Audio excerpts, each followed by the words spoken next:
Halo semuanya, pada video kali ini kami dari kelompok 4 kelas 91 akan membuat keju cheddar. Pertama-tama siapkan semua bahan dan peralatan. Di sini ada cairan rennet, minyak kelapa murni, kalsium klorida, garam kasar atau garam laut, 4 liter susu segar, bakteri mesofilik, dan cheesecloth atau kain keju. Tuang 4 liter susu ke dalam panci dan panaskan hingga mencapai suhu 65 derajat Celcius untuk proses pasteurisasi, yaitu proses pembunuhan bakteri patogen agar aman dikonsumsi. Setelah suhu mencapai suhu 65 derajat Celcius, matikan api, tutup panci, dan diamkan selama 30 menit. Kemudian, dinginkan susu di atas wadah es hingga suhunya turun menjadi 32 derajat Celcius. Sambil terus diaduk.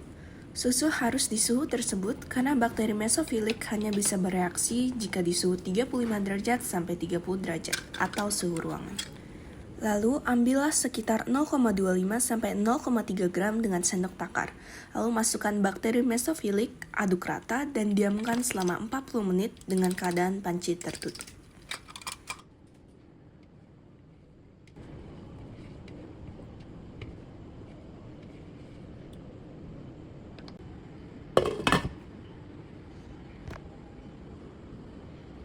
Sambil menunggu, siapkan 1,2 ml cairan rennet digabung dengan 25 ml air.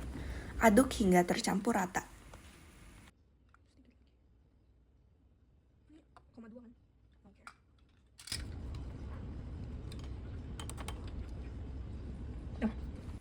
Setelah 40 menit, tuangkan cairan rennet ke dalam susu. Aduk rata dan diamkan kembali selama 40 menit hingga susu menggumpal.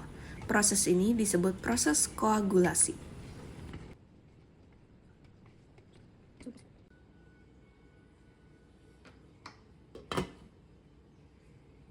Setelah 40 menit, bisa dilihat bahwa susu sudah menggumpal. Kondisi ini disebut dadih atau curd dan memiliki tekstur seperti jelly. Kita akan melakukan tes pisau. Jika pisau dapat mengangkat curd dan keluar dalam keadaan bersih tanpa ada curd yang menempel, lengket, berarti berhasil. Namun, jika curd menempel seperti tekstur fla atau masih berbentuk cairan, berarti gagal, dan bisa menambahkan cairan rennet lagi.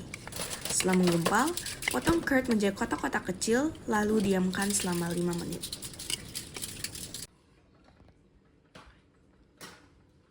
Masak kembali curd dengan api kecil sambil diaduk perlahan hingga mencapai suhu 39 derajat Celcius.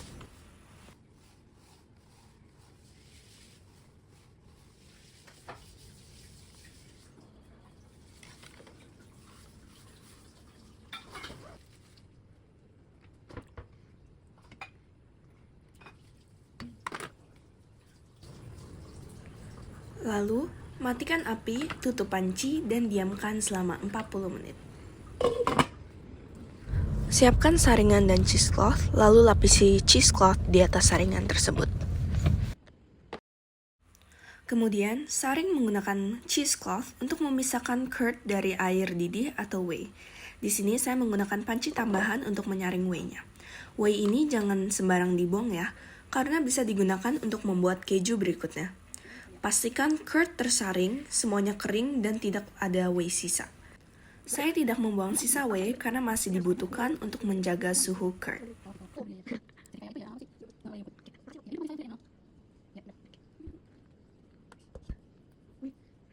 Tutup curd dengan lapisan cheesecloth dan tekan untuk mengeluarkan sisa whey dalam curd tersebut. Lalu tutup dengan tutup panci dan diamkan selama 5 menit. Untuk proses cheddaring, potong curd menjadi 2, balik, dan diamkan selama 10 menit. Ulangi proses ini pembalikan curd sebanyak 4 kali. Pastikan panci tetap tertutup agar suhu terjaga.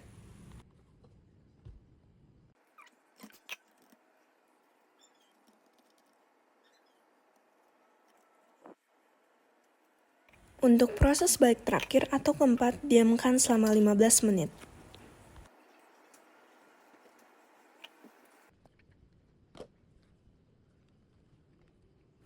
Selesai proses cheddaring, kita akan masuk ke proses pengasinan curd. Pindahkan curd ke talenan, lalu potong menjadi kubus-kubus kecil.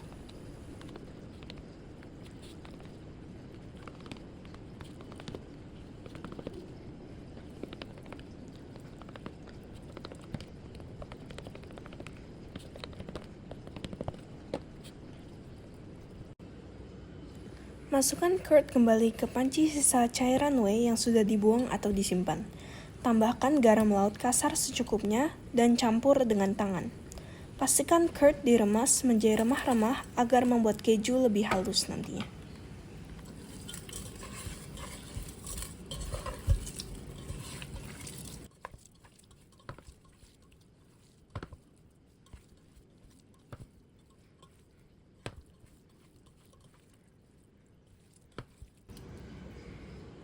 Selanjutnya, saya menggunakan cetakan tahu yang berfungsi sama persis dengan cetakan keju. Saya lapisi cetakan keju dengan cheesecloth, masukkan curd, lalu tutup rapat.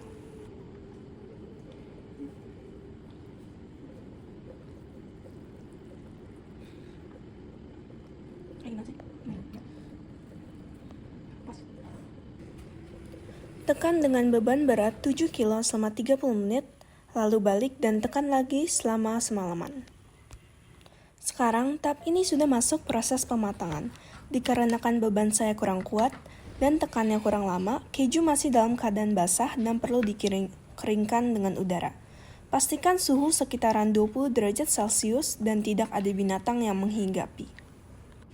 Pada minggu pertama sampai kedua, balik keju setiap hari. Jika muncul jamur, gosokkan dengan tisu direndam air garam atau potong sedikit bagian yang berjamur.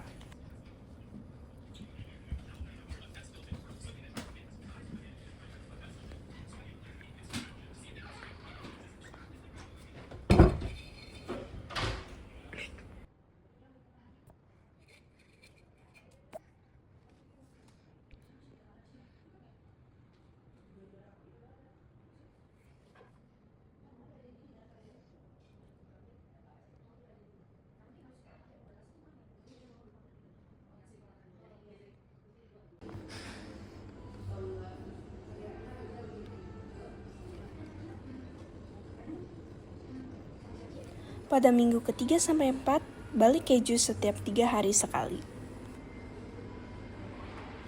Setelah mulai mengeras, pindahkan keju ke dalam wadah kaca dan tutup dengan tisu dapur. Jangan terlalu rapat agar tetap ada sirkulasi udara, lalu masukkan ke dalam kulkas. Untuk bulan-bulan berikutnya, balik seminggu sekali sampai keju mencapai tingkat kekerasan yang diinginkan. Jika terlihat ada jamur atau titik yang meragukan, bisa gosok dengan garam kasar langsung atau kopek dengan pisau.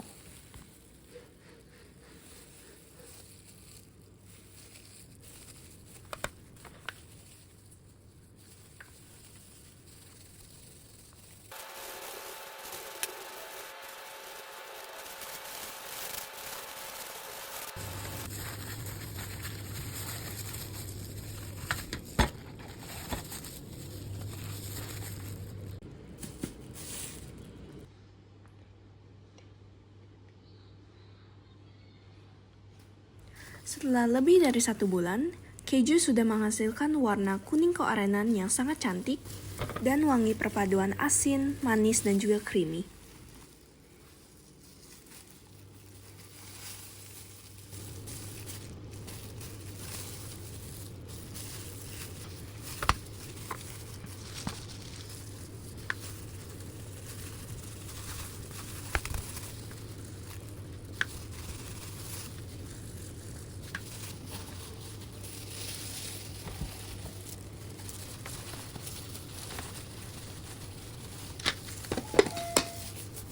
Habis tunggu 2 hari.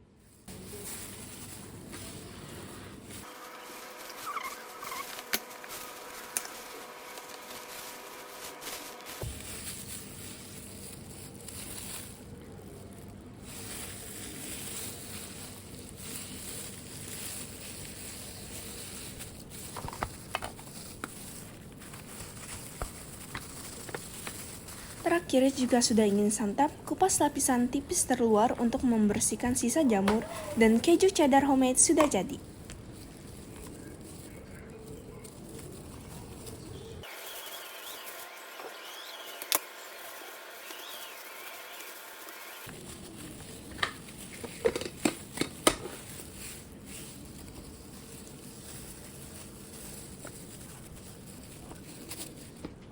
Dan di sini saya mencoba keju. Rasa keju sangatlah enak dengan campuran asin, creamy, dan juga sedikit pahit.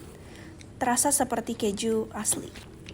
Kami mengunjungi UMKM Maryland's Kitchen dan melihat cara membuat cream cheese, serta brownies cream cheese. Kami juga diajarkan tentang pembuatan keju dan cara menyimpannya. Demikian video kami, selamat dicoba, semoga video ini bermanfaat. Mohon maaf jika ada kesalahan kata-kata. Terima kasih sudah menyaksikan dan Tuhan memberkati.